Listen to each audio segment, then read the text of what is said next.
सत्यानाश। अरे बहू, अब कितना तेल पिलाएगी?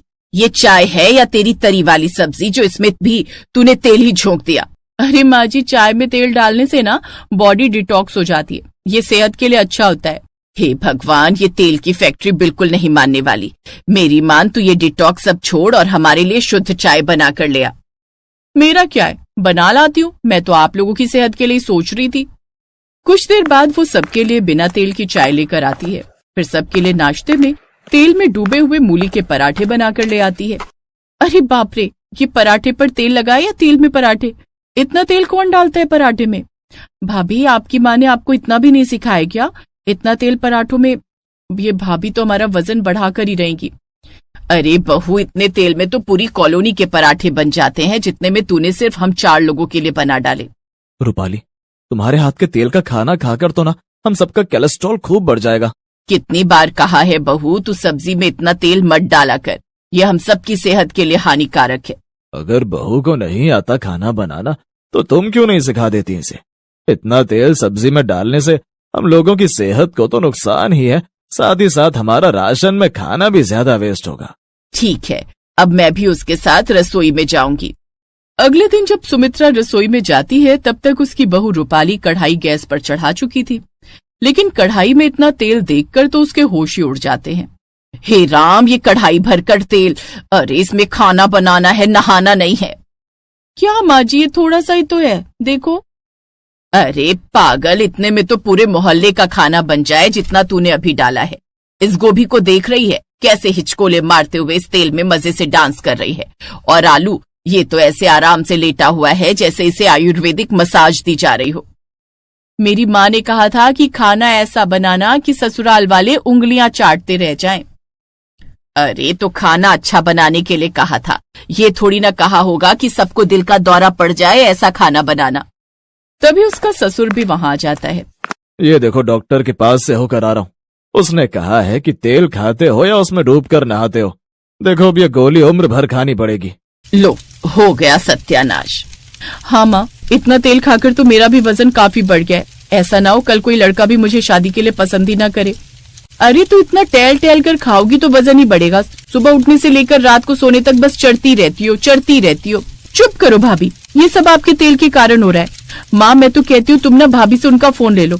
पता है, ये हर वक्त तो उसमें गाने लगाकर सुनती रहती हैं, जिसके कारण बिना ध्यान दिए ढेर सारा तेल खाने में डाल देती होंगी। सही कहती है तू। ला बहू, तू अब से फोन देखते हुए खाना नहीं बनाएगी। अपना फोन मुझे दे। लेकिन माँ जी। कहा ना, ला फोन इधर दे।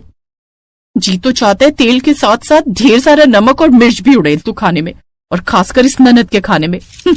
कुछ देर बाद वो साग की सब्जी बनाकर सबको परोसती है। हे भगवान, पहली बार तेल में डूबा हुआ साग देखा है। भाग्यवान तुम चाहती हो कि तुम्हारा सिंदूर कुछ दिन और बचा रहे, तो बहू को समझा लो वो खाने में तेल बिल्कुल ना डाले। बेफालतू में 10 बातें सुनकर आया हूँ डॉक्टर से।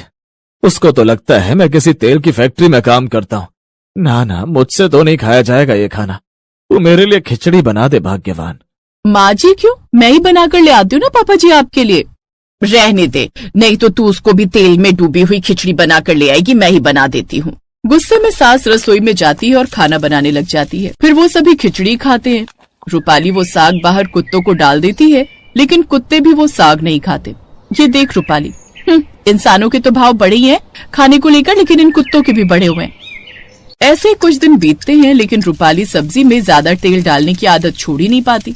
फिर एक रोज, रूपाली, कल मेरे कुछ क्लाइंट्स आ रहे हैं डिनर पर। वो मुझे बहुत बड़ा ऑर्डर देने वाले हैं। अच्छा सा डिनर तैयार कर देना, लेकिन ध्यान रहे उसमें तेल भर भर कर मत डाल देना। अरे आप बेफिक्र रहो, मैं हिसाब से ही डालूंगी। पता है तुम्हारा हिसाब। माँ कल जब ये खाना बनाए तो आप भी इसके साथ रसोई में रहना। ठीक है बेटा, तू फिक्र मत कर, मैं देख लूंगी। अगली शाम जब वो डिनर की तैयारी करने लगी तो हाँ, बस बस बस बस, इतना ही तेल काफी है। अरे लगता है लघु शंका आई है। बहू, मैं अभी आई। सास की रसोई से जाती ही रूपाली फिर अपनी हरकतों पर उतर आती है। तेल कुछ ज्यादा ही कम नहीं है? इतने से तेल में क्या ही मजा आएगा, और डाल देती हूँ। अब रूपाली फिर से ज्यादा तेल हर सब्जी में डाल देती है। फिर शाम को जब मेहमान आते हैं, अरे अंकुर, सब्जी कहाँ है?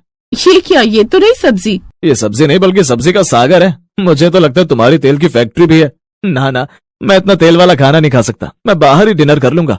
अरे नहीं नहीं सर, मैं अभी आपके लिए बाहर से ऑर्डर कर देता हूँ। तो रूपाली पर बड़ा गुस्सा आता है और अब वो रूपाली को सबक सिखाने की ठान लेते हैं। फिर अगले दिन मेरे सीने में बहुत तेज दर्द हो रहा है। ये कहते ही अंकुर जमीन पर गिर जाता है। क्या हुआ जी, क्या हुआ आपको? हे राम, इस बहू ने मेरे बेटे की जान ले ली। तेल पिला पिला कर बेचारे को हार्ट अटैक आ गया। मेरा बेटा हमें छोड़कर चला गया। नहीं माँ जी, ऐसा मत कहिए माँ जी, इन्हें कुछ नहीं हुआ है। अंकुर का दोस्त डॉक्टर नीरज वहां आता है। ओह नो, ज्यादा तेल खाने के कारण इनके दिल पर जोर पड़ा है, इसीलिए अब ये नहीं रहा। ये सुनकर रूपाली जोर जोर से रोने लगती है। अंकुर, मुझे माफ कर दो, प्लीज वापस आ जाओ। मैं अपनी सादत को हमेशा के लिए बदल दूंगी। आज के बाद कभी तेल नहीं डालूंगी, आपकी कसम। पक्का ना? अंकुर, अब ठीक है? हाँ, अभी तो ठीक है, लेकिन अगर भाभी आपने सब्जियों में ज्यादा तेल डालना नहीं छोड़ा तो ऐसा ना हो कि एक दिन आपको ये दिन भी देखना पड़े। नहीं नहीं, मैं वादा करती हूँ आज के बाद मैं सब्जियों में कभी ज्यादा तेल नहीं डालूंगी। यहाँ तक कि अब तो भटूरे और पूड़ी भी पानी में ही तलूंगी। ये सुनकर सभी जोर जोर से हंसने लगते हैं। उस दिन के बाद रूपाली ने अपनी सादत को हमेशा के लिए बदल दिया और अब वो सब्जियों में बड़ा ही सोच समझकर तेल डालती।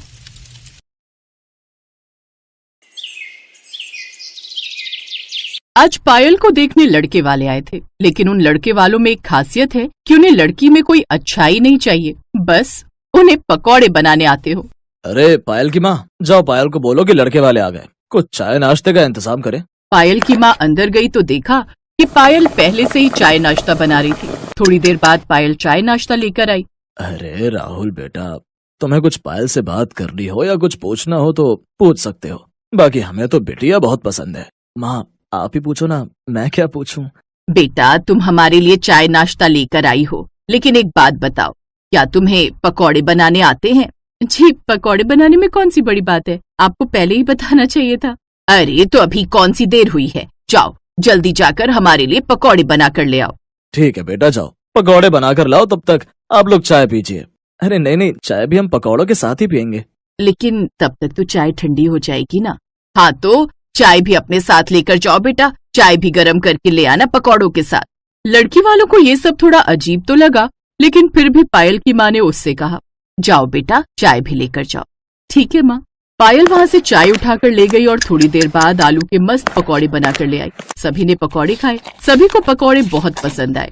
क्या बात है बेटा, तुम्हारे हाथों में तो जादू है, पकौड़े तो बहुत अच्छे बना लेती हो तुम। हमारा परिवार बहुत बड़ा है, हम सभी को पकौड़े खाने का बहुत शौक है, इसके अलावा कोई हमारा बड़ा शौक नहीं है। अगर आप लोगों को ठीक लगे तो रिश्ता पक्का समझे। हाँ, हमारी तरफ से भी रिश्ता पक्का ही समझिए। आप लोगों की इतनी बड़ी कोई मांग भी नहीं है, सिर्फ पकौड़े बनाने आते हो, वो तो हमारी बेटी को आते ही हैं। क्यों बेटा पायल? जी पिताजी। तो इस तरह राहुल की शादी पायल के साथ हो गई। ससुराल में उसकी 2 जेठानियां, 2 जेठ, एक ननद, सास ससुर और राहुल को मिलाकर बहुत बड़ा परिवार था। आज पायल की घर में पहली रसोई थी। बेटा, आज रात तुम्हारी इस घर में पहली रसोई है, हम सबके लिए खाना बना दो। लेकिन सासू माँ, खाने में क्या बनाना है? तभी वहाँ पर पायल की दोनों जेठानियां रानी और मोहिनी आ गई। सासू माँ, आपने देवरानी जी को बताया नहीं क्या? देवरानी जी, तुम मेरे लिए प्याज के पकौड़े बना दो और कुछ नहीं। और देवरानी जी, मेरे लिए बैंगन के पकौड़े बना देना, जिन्हें खाकर मजा आ जाए। बेटा, मेरे लिए पालक के पकौड़े बना देना। बहू, मेरे लिए मूली के पकौड़े बना देना, सारा सामान तुझे किचन में ही मिल जाएगा। और हम तीनों भाइयों के लिए जो तेरा मन करे उस चीज के पकौड़े बना देना, हम लोगों की कोई डिमांड नहीं है। हाँ, बस पकौड़े होने चाहिए और वो भी स्वादिष्ट। लेकिन भाभी, मेरी तो एक डिमांड बहुत बड़ी रहती है, आपको अपनी छोटी सी प्यारी सी ननद की डिमांड माननी ही पड़ेगी। मेरे लिए आप पनीर के पकौड़े बना देना। लगता है इन लोगों ने कभी जिंदगी में पकौड़े ही नहीं खाए। क्या सोच रही है बहू, तुझे कोई दिक्कत है क्या? नहीं नहीं सासू माँ, कोई दिक्कत नहीं है, मैं बस पूछना चाहती हूँ कि आप लोग चटनी कौन सी लेंगे पकौड़ी के साथ? नहीं नहीं बहू, कोई चटनी वटनी नहीं चाहिए। ठीक है सासू माँ, अभी बनाती हूँ। पायल किचन में गई और पकौड़े बनाने लगी। पहले तो उसे लगा कि पकौड़े जल्दी से बन जाएंगे, लेकिन उसे अलग अलग प्रकार के पकौड़े बनाने थे, इसलिए उसे बहुत टाइम लग गया। किसी को पनीर के पकौड़े खाने थे, तो किसी को पालक के, तो किसी को बैंगन के। इस वजह से उसे तैयारी करने में ही 1 घंटा लग गया। फिर उसके बाद उसने पकौड़े बनाना शुरू किया। अरे बाप रे, इस पकौड़े वाले परिवार ने तो मुझे परेशान करके रख दिया। खैर कोई बात नहीं, आज पहली रसोई है, इसलिए इन लोगों को पकौड़े खाने होंगे। कल से तो खाना ही बनाना होगा, पकौड़े बनाने से आसान तो खाना बनाना ही है मेरे लिए। पायल ने सबकी पसंद के पकौड़े बनाए और सभी को सर्व कर दिए। सभी को पकौड़ों का स्वाद बहुत अच्छा लगा। क्या बात है पायल, तुझे तो पकौड़े बहुत अच्छे बनाने आते। इतने अच्छे अच्छे पकौड़े हम लोग भी नहीं बना पाते। हाँ पायल, बहुत अच्छे पकौड़े बनाए हैं तुमने। अरे देवर जी, हमने जब एक बार तारीफ कर दी तो तुझे तारीफ करने की क्या जरूरत है। आज तेरी सुहाग रात है ना, वहाँ जितनी मन करे उतनी तारीफ कर लेना अपनी बीवी की। सभी लोग जोर जोर से हंसने लगे। पहली रसोई की रस्म खत्म हो गई। आज पायल की पहली सुहाग रात थी और दोनों लोग अपने कमरे में बैठकर एक दूसरे से प्यार भरी बातें कर रहे थे। आप लोग तो सिर्फ पकौड़े खाकर ही सोने जा रहे हैं, खाना वाना नहीं खाएंगे क्या आप लोग? खाना खाने की क्या जरूरत है पायल, अभी जो हमने खाया वो खाना ही तो था। चलो ये सब छोड़ो, आज हमारी सुहाग रात है, प्यार भरी बातें करते हैं। तभी राहुल ने एक जोरदार डकार मारी। बाप रे, इतनी लंबी डकार! लगता है आपने कुछ ज्यादा ही पकौड़े खा लिए हैं। हाँ पायल, इतने स्वादिष्ट पकौड़े मैं आज तक नहीं खा पाया, इसीलिए ज्यादा खा गया शायद। थोड़ी सी वॉक करके आता हूँ, लगता है पेट में गैस बन गई है। राहुल घर के बाहर वॉक करने चला गया। किसी तरह वो रात बीती और सुबह हो गई। सुबह सुबह पायल सभी के लिए चाय बनाकर लाई। सासू माँ, आपने पायल को बताया नहीं कि सुबह सुबह हम लोग अकेले चाय नहीं पीते, चाय के साथ पकौड़े भी तो चाहिए होते हैं। अरे बहू, वो अभी अभी नई बहू बनकर आई है, धीरे धीरे उसे हमारे घर के नियम और कानून पता चल जाएंगे। बहू, सिर्फ चाय में मजा नहीं आएगा, तेरे हाथ के पकौड़े मिल जाते तो मजा आ जाता। हाँ भाभी, पकौड़े बना दो, अगर आप चाहो तो मैं भी आपकी मदद कर देती हूँ। पायल ने फिर से सभी की पसंद के अलग अलग पकौड़े बनाए। तब जाकर उन्होंने चाय और पकौड़े एक साथ खाए। पायल को ज्यादा कुछ समझ में नहीं आ रहा था कि उस घर में आखिर चल क्या रहा है। दोपहर का वक्त था, खाने का टाइम था। तभी पायल अपनी सास के पास आई और उससे बोली, सासू माँ, लंच का टाइम हो गया है, बताइए खाने में आप लोग क्या खाएंगे? बहू, शायद अभी तक तुझे कुछ समझ में नहीं आया। बहू, हम लोग सुबह नाश्ते में भी पकौड़े ही खाते हैं, दोपहर के खाने में भी पकौड़े ही खाते हैं और रात में भी हम लोग पकौड़े ही खाते हैं। पकौड़े के अलावा हमें कुछ खाना पसंद नहीं। लेकिन सासू माँ, हमें कभी कभी खाना भी खाना चाहिए, सिर्फ पकौड़े खाकर तो सबकी तबीयत खराब हो सकती है। बहू, हमने इस घर में तेरी शादी बस इसलिए की है क्योंकि तुझे इतने स्वादिष्ट पकौड़े बनाने आते हैं। इस घर में ना ही तेरी जेठानियों को ढंग के पकौड़े बनाने आते हैं, ना ही तेरी ननद को और ना ही मुझे इतने स्वादिष्ट पकौड़े बनाने आते हैं। इसलिए चुपचाप सभी की पसंद के पकौड़े बना दे, और कुछ बनाने की जरूरत नहीं है। ठीक है सासू माँ, बना देती हूँ। पायल फिर से किचन में गई और सबकी पसंद के अलग अलग प्रकार के पकौड़े बनाने लगी। पकौड़े बनाते बनाते उसकी हालत खराब होने लगी। ऐसे ही दिन बीतते गए और एक दिन सभी के पेट में बहुत तेज दर्द उठा। सभी की तबीयत बहुत ज्यादा खराब हो गई, यहाँ तक कि पायल की भी। राहुल, जल्दी से पापा को फोन कीजिए, वही हमें अस्पताल ले जाएंगे, क्योंकि हम सबकी हालत बहुत खराब है। कौन किसको अस्पताल ले जाएगा भला? हाँ हाँ, तुम बिल्कुल सही कह रही हो, अभी करता हूँ ससुर जी को कॉल। राहुल ने पायल के पिताजी को तुरंत कॉल किया। उसके पिताजी तुरंत आए और सभी को अस्पताल ले गए। डॉक्टर ने सभी का चेकअप किया और उनकी कुछ जांच भी की। रिपोर्ट देखने के बाद डॉक्टर हैरान हो गया। आप सभी के पेट में सड़न पैदा हो गई है, बहुत ही बड़ा इन्फेक्शन हुआ है सभी के पेट में। इतना ज्यादा ऑयली आप लोग खाते हैं, बस सब इसी का परिणाम है। क्या खाते हैं आप लोग खाने में? डॉक्टर साहब, मेरे ससुराल वाले सुबह से लेकर रात तक सिर्फ पकौड़े ही खाते हैं। नाश्ते में भी पकौड़े, लंच में भी पकौड़े, डिनर में भी पकौड़े। कोई रिश्तेदार आ जाए उसको भी पकौड़े ही खिलाते हैं हम लोग। मैंने कई बार इन लोगों से रिक्वेस्ट की कि कुछ और खाइए वरना तबीयत खराब हो सकती है, लेकिन ये लोग नहीं माने। देखिए, बहुत बुरी बात है। अब आप लोगों को कुछ पौष्टिक आहार, हरी सब्जियां, ये सब लेने पड़ेंगे, वरना बहुत बुरा हो सकता है आप लोगों के साथ।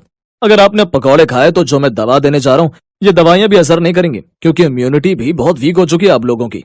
डॉक्टर साहब, हमें नहीं पता था कि पकौड़े खाने से इतना नुकसान हो सकता है हम लोगों को। सिर्फ आप लोगों की ही नहीं, बल्कि आपकी बहुएं प्रेग्नेंट होंगी तो आने वाली संतान भी स्वस्थ पैदा नहीं होंगी, उसे भी शुरू से बीमारियां पकड़े रहेंगी। मैं तो कहूंगा अगले 6 महीने तक आप लोग पकौड़े को हाथ तक मत लगाना। उसके बाद खाने का मन हो तो कभी कभार खा सकते हो।